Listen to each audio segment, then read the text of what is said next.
নমস্কাৰ মই এজন ভাৰতীয় অসমীয়া তথা কাৰ্বি ভূমিপুত্ৰ হিচাপে নিজৰ কিছু ভাৱ প্ৰকাশ কৰিছো আমি বৃহত্তৰ বেংগলীক আমি বেয়া নাপাওঁ ভাৰত স্বাধীনতাৰ সংগ্ৰামত বেংগলীসকলৰ কি অৱদান আছিলে সুভাষ চন্দ্ৰ বসুৰ কি ত্যাগ আছিলে সেইটো আমি সকলোৱে আমি দেখিছো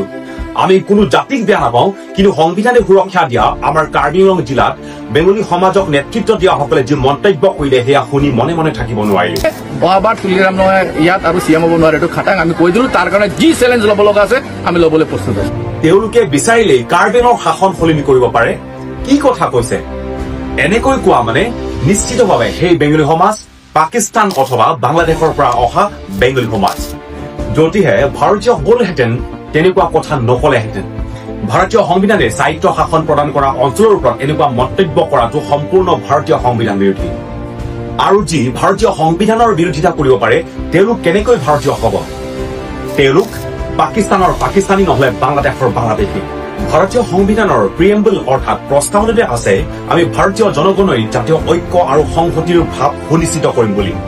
আমাক ভাৰতীয় অৰ্থাৎ উই আৰ ইণ্ডিয়ান বুলি কোৱা সেই অধিকাৰটো দিছে আৰু সেইখন সংবিধানে আমাক শিক্ষিতুল অৰ্থাৎ ষষ্ঠ অনুসূচীৰ সুৰক্ষাও প্ৰদান কৰা হৈছে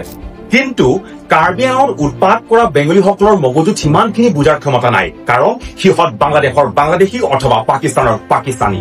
ভাৰতীয় হোৱা হলে ভাৰতীয় গণতন্ত্ৰৰ সৰ্বোচ্চ আইন বিৰোধী কথা নকলেহেঁতেন আৰু এইবোৰ কথা কৈ আমাৰ অস্তিত্ব নষ্ট কৰিব বিচাৰিছে ঐক্য আৰু সংহতি ধ্বংস কৰিব বিচাৰিছে ভাৰতীয় সংবিধান প্ৰস্তুত কৰোঁতেই ভীমৰাও আম্বেদকাৰৰ দৰে মহান ব্যক্তিৰ প্ৰচেষ্টাত প্ৰতিটো জাতিক সাংবিধানিক সুৰক্ষা দিয়াৰ বাবে আসন সংৰক্ষণৰ ব্যৱস্থা কৰিছিল আৰু সেইখন সংবিধানেই আমাক স্বায়ত্ব শাসন দিছে আপোনালোকৰ মন্তব্যই তেনে ব্যক্তিৰ অৱদানক অপমান কৰিছে সংবিধানক অপমান কৰিছে ভাৰতীয় হোৱা হলে আপোনালোকে নিজেই আমাৰ মাটি এৰি দিলেহেঁতেন কাৰ্বি ভূমিৰ পৰা আঁতৰি গলেহেঁতেন আৰু এটা কথা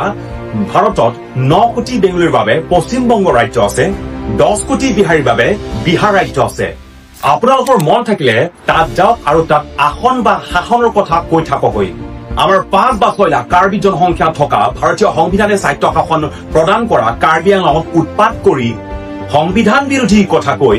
অদৰকাৰী বিতৰ্ক কৰি আমাৰ অস্তিত্ব ধ্বংস কৰিবলৈ চেষ্টা নকৰিব আমাক সংবিধানে চিনাক্তকৰণ কৰি যি অধিকাৰ প্ৰদান কৰিছে সেয়া আপোনালোকে আক্ৰমণ কৰিবলৈ চেষ্টা নকৰিব আজি বেংগলীসকলৰ বংগৰ 20 জনৈকৈ অধিক তেনেকৈ বিহাৰীসকলৰো 20 জনৈকৈ অধিক লোকসভাৰ সদস্য আছে কিন্তু কাৰ্বিসকলৰ মাজৰ পৰা মাত্ৰ এজনেই এমপি অৰ্থাৎ লোকসভাৰ সদস্য আছে আৰু আপোনালোকে সেই এজনকো আপোনালোকে নাইকিয়া কৰিব বিচাৰিছে নেকি শেষত এটাই কওঁ আমি আমাৰ আইনী অধিকাৰ বিচাৰি কৰা আন্দোলনবোৰ মূল্যহীন কৰিবলৈ চেষ্টা নকৰিব